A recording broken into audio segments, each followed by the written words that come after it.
Voilà, frères et sœurs, que Dieu soit béni. Hein. Je suis content d'être avec vous ce matin. Ce matin, je lisais un passage dans la parole de Dieu, dans le livre de Marc, au chapitre 14, et au verset 3. Puis on connaît cette histoire, et puis ça a béni mon cœur. Hein, ça m'a refait penser aussi à la réunion de jeunes qu'on a eu hier soir. Et puis j'aimerais faire cette lecture avec vous. Écoutez, j'aimerais vous partager ce que le Seigneur a mis sur mon cœur. Il est marqué ça. Comme Jésus était à Béthanie, dans la maison de Simon le lépreux, une femme entra pendant qu'il se trouvait à table. Elle tenait un vase d'albâtre qui renfermait un parfum de nard pur de grand prix. Et ayant rompu le vase, elle le répandit le parfum sur la tête de Jésus. Quelqu'un exprimèrent entre eux leur indignation. À quoi bon perdre ce parfum? On aurait pu le vendre plus de 300 deniers et le donner aux pauvres. Et ils s'irritèrent contre cette femme. Mais Jésus dit, laissez-la. Pourquoi lui faites-vous de la peine? Elle a fait une bonne action à mon égard, car vous avez toujours les pauvres avec vous, et vous pouvez leur faire du bien quand vous voulez. Mais vous ne m'avez pas toujours. Elle a fait ce qu'elle a pu. Elle a davantage embaumé mon corps pour le sépulcre.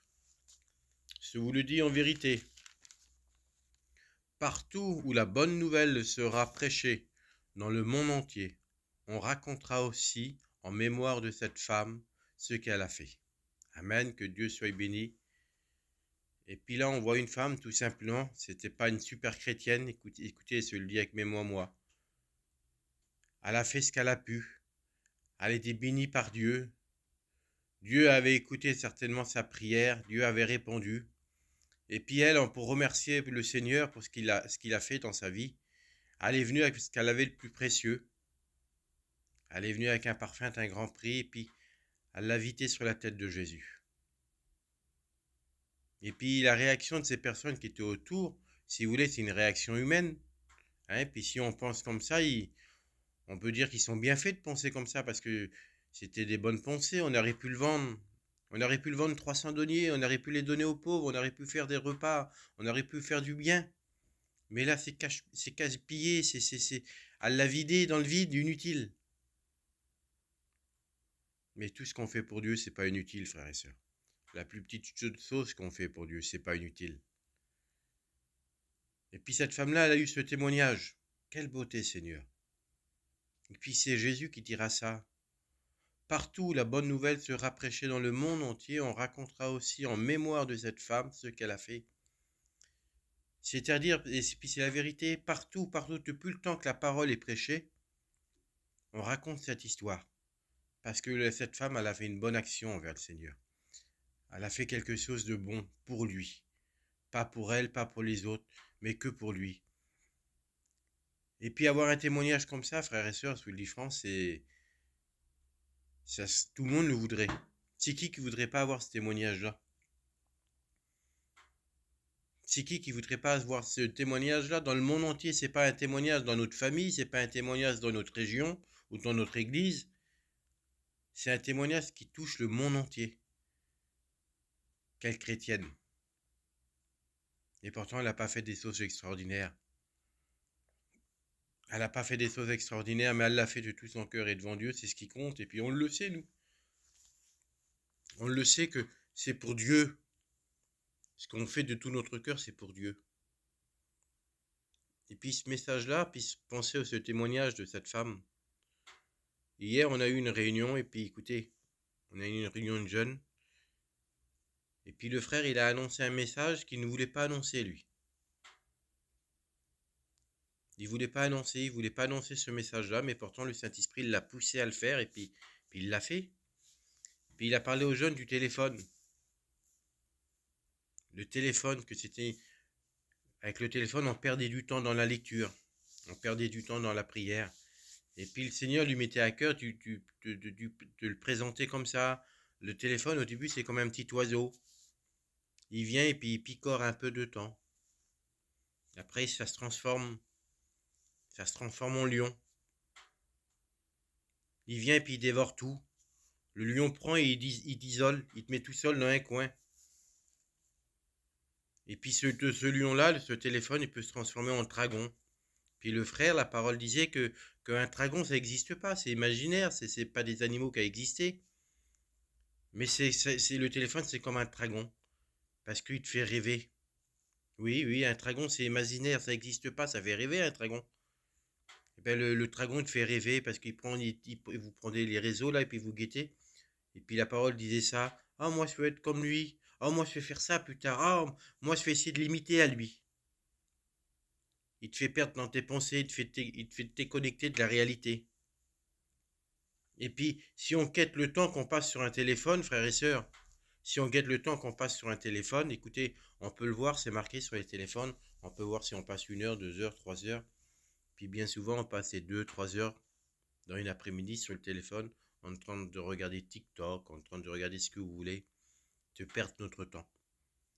Je dis pas que le téléphone c'est pas bien, c'est le téléphone à l'époque qu'on est, c'est indispensable, il faut l'avoir, c'est important, mais il faut savoir s'en servir. Et puis la parole de Dieu il disait ça hier soir. Écoutez, le message m'a touché parce que ça a parlé aux jeunes, mais ça m'a parlé à moi parce que, écoutez, on dit les jeunes, les jeunes, les jeunes, mais en réalité le téléphone ça touche aussi notre vie à nous. Frères et sœurs, on est sur le téléphone. Excusez-moi de vous parler comme ça, mais on est sur le téléphone comme les jeunes. Alors, on regarde peut-être pas les TikTok, mais certainement il y a des garçons, et puis je le sais qu'il y en a qui aiment bien, ils prennent YouTube, et puis ils regardent les vidéos de bricolage, ils regardent les vidéos d'outils, et puis il y a des personnes qui, comme tes femmes, ils regardent les vidéos de cuisine. Écoutez, et puis on perd beaucoup de temps en regardant ça. On perd beaucoup de temps. Parce qu'en réalité, le téléphone, si on se fait dominer par le téléphone devient un lien. C'est un lien dans notre vie. Et puis avec ce lien-là, on ne peut pas avoir ce témoignage comme cette femme, elle a eu. Elle est venue vers Jésus, elle a donné ce qu'elle avait de plus précieux, elle. Et puis aux yeux de Dieu, ça avait une grande importance. Parce qu'elle a eu un témoignage dans le monde entier où qu'on raconte, où qu'on annonce la parole de Dieu, on annonce ce témoignage. Et puis je disais ça dans mon cœur, moi. Seigneur, tu vois pas le témoignage qu'elle a eu sur cette terre, la femme là? Ce témoignage, il était merveilleux, mais dans le ciel, il compte aussi. Oui, elle a un témoignage dans le ciel, parce que sur la terre, on le sait que cette femme-là, elle a fait ce qu'elle a pu de tout son cœur. Elle n'a pas fait des grandes choses, écoutez, elle a pas fait des grandes choses. Elle est venue vers Jésus avec un parfum, avec ce qu'elle avait, mais elle l'a mis au pied de Jésus. Elle y a donné, elle l'a embaumé. Hein? Elle l'a embaumé, c'est le Seigneur qui dira ces paroles-là, m'a embaumé pour le sépulcre. Partout où la bonne nouvelle sera prêchée, dans le monde entier, on racontera aussi en mémoire de cette femme. Quel Seigneur! Elle a un témoignage extraordinaire dans la terre, sur le ciel. Écoutez, je me faisais cette réflexion-là. Même les démons, excusez-moi de parler comme ça, mais c'est une vérité. Même les démons, ils sont connus son témoignage de cette femme-là. Quelle importance pour un chrétien d'avoir un témoignage. D'être connu des hommes, d'être connu de notre famille, d'être connu de Dieu, mais d'être connu de l'ennemi aussi. Oui. Seigneur, vous avez vu l'histoire de Job? Quand le diable il vient se présenter devant Dieu, le diable connaissait Job, connaissait son témoignage. Est-ce que notre témoignage, excusez-moi, il est connu de tout le monde? Il est connu de tous les hommes qui sont autour de nous? Est-ce que notre témoignage est connu dans le ciel? Est-ce que notre témoignage est connu du diable? Est-ce qu'on y fait peur à travers notre témoignage? Il y a des chrétiens et des chrétiennes qui lui fait peur, oui, c'est la vérité, et puis merci Seigneur. Mais le diable est tellement malin, écoutez, le diable est tellement malin qu'il a mis un outil entre nos mains et puis on s'en sert mal de cet outil, c'est le téléphone, je reviens sur le téléphone, parce que ça nous concerne aussi, frères et sœurs. Ça concerne tes chrétiens et tes chrétiennes, ça concerne pas seulement les jeunes. Et puis c'est une vérité ce que je dis, ça concerne pas seulement les jeunes, ça nous concerne à nous, parce qu'on perd beaucoup de temps. Le diable nous fait perdre beaucoup de temps avec le téléphone. On perd du temps dans la prière, on perd du temps dans la lecture, on perd du temps dans la visite, parce qu'on passe beaucoup trop de temps sur le téléphone. Vous savez, à la fin de la réunion, c'est quand la parole était annoncée, c'est demandé aux frères de dire un mot, et puis c'est dit ce mot-là aux jeunes. Dieu vous demande maintenant. Dieu vous demande d'agir. Dieu vous demande maintenant d'enlever. Écoutez, ça aurait parlé clairement avec mes mots à moi. Dieu vous demande maintenant d'enlever certaines peut-être applications que vous avez, qui vous fait perdre trop de temps, qui ne sert à rien. Qui sert à rien, qui sert seulement à faire perdre du temps. Dieu vous demande maintenant de mettre moins de vidéos. Dieu vous demande maintenant de moins regarder le téléphone, mais de plus de regarder dans la lecture, dans la prière, dans la visite. Écoutez, on veut agrandir avec Dieu, on veut avoir un témoignage comme cette femme l'a eu. On veut être capable de faire des choses, mais perdons pas de temps avec ces téléphones. Ces téléphones, c'est des dragons. Parce que quand on le regarde, on perd la notion du temps, on part dans nos pensées. On rêve, si vous voulez, on imagine des trucs. Et puis quand on arrive à sortir de ce rêve, on regarde l'heure, on a passé 2 heures et on ne les a pas vus passer. Ça a passé en une fraction de seconde. Tic-toc, tic-toc. Ça veut dire perdre le temps.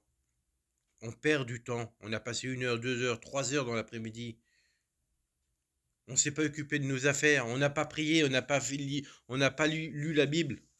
On n'a pas été visiter nos frères et pourtant on voulait aller le visiter. Mais on n'a pas vu le temps passer. Ah, il est trop tard maintenant. J'irai demain.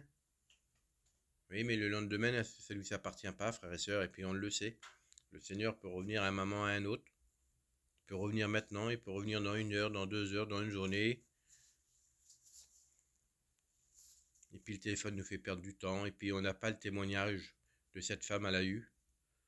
On n'est pas connu de tous les hommes. On n'est pas connu notre témoignage dans le ciel. On n'est pas connu du diable, on n'y fait pas peur parce qu'on n'a pas de témoignage. Frères et sœurs, je ne vous parle pas de salut. Et bien que, écoutez, excusez-moi de dire ça, si je vous parle de salut, parce que ça peut des fois nous emmener à perdre notre salut. Écoutez, je connais des personnes qui sont tellement sur le téléphone. Le matin, ils se lèvent là, ils n'en prennent soin du téléphone. Ils se lèvent, ils l'allument. Ah, il lui manque de la batterie, vite, se le branche. La première chose quand ils se réveillent, c'est qu'ils prennent le téléphone dans les mains. Quand on est dans les réunions, le téléphone il sonne, il fait un petit peu de bruit, il sonne. Ils sont obligés de le prendre dans les mains et de regarder ce qu'il a. C'est pire qu'un petit bébé. On l'a toujours dans les mains, on le regarde, on y fait attention.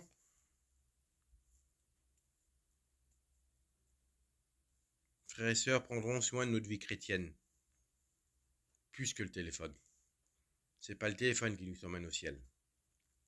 Ce qui nous emmène au ciel, c'est Jésus. C'est sa parole, c'est la communion avec lui. C'est de faire son œuvre. Que Dieu soit béni. Alors ce matin, moi, je vais avoir le même témoignage que cette femme. Je veux que Jésus parle de moi. Ici, Jésus parle de moi, de mon témoignage. Je serai connu dans le ciel. Il serait connu sur la terre et il serait connu du diable. Et c'est ce qui compte, faire son œuvre à lui. C'est pas de rester enchaîné avec ce lien, parce que ça peut être un lien, le téléphone. Et pour certaines personnes, c'est un lien. Excusez-moi de parler comme ça. Mais la parole de Dieu, elle a parlé aux jeunes hier. Mais vous le savez qu'il n'y a pas de réunion de jeunes, il n'y a pas de réunion de vieux. Il n'y a que la parole de Dieu uniquement. Et puis je sais que si la parole, elle a parlé aux jeunes, elle peut parler à des personnes un peu plus âgées, des personnes de 40 ans, 50 ans, 60 ans. Excusez-moi de parler comme ça, mais c'est une vérité. Alors si on a des choses à faire aujourd'hui, si on veut plaire à Dieu, ben, je vais vous le dire moi. C'est comme je l'ai dit aux jeunes hier soir. On a des choses à faire, on a peut-être même, excusez-moi de dire ça, on a peut-être même des applications à supprimer. C'est TikTok, c'est WhatsApp, c'est Snap, je ne sais plus comment ils s'appellent les applications, mais vous les connaissez. Hein. Vous savez ce que vous avez dans votre téléphone et vous savez que ça, écoutez, excusez-moi de dire ça, mais ça ne sert à rien. On perd du temps. On perd du temps avec ça. On perd du temps, le diable nous met, il nous fait perdre du temps Ah, il vient plus vers toi, il te dit pas que le Jésus n'existe pas, il te dit plus que Jésus ne t'aime pas. Parce que si ce matin il te parle comme ça, c'est que Jésus t'aime. Mais le diable, il vient plus avec ces mots-là. Non, non. Lui, il te fait perdre du temps jusqu'à temps que le Seigneur revienne chercher son église. Et pour toi, des fois, excusez-moi de dire ça, mais des fois, rapport à ce lien-là, bah, ça peut être trop tard. On ne pourra pas partir avec Jésus. On a des choses à faire. Comme moi, j'ai eu des choses à faire aussi, sous le dit franc. Parce que c'était comme tous les hommes que je vous ai dit tout à l'heure. Hein. S'aimer bien regarder YouTube, parce que je ne suis pas à part des autres, et s'aimer bien regarder les vidéos de bricolage, les outils, tous ces trucs-là, et se passer du temps, se passer même trop de temps. Alors ce que j'ai fait après la réunion, et c'est pour ça que je vous parle comme ça ce matin, ce que j'ai fait après la réunion, le Seigneur il a parlé à mon cœur, il n'a pas parlé seulement qu'aux jeunes, hein. C'est enlever cette application. Le YouTube là, je l'ai enlevé. Comme ça, c'en est plus. C'est plus d'application. C'est plus d'application pour perdre mon temps.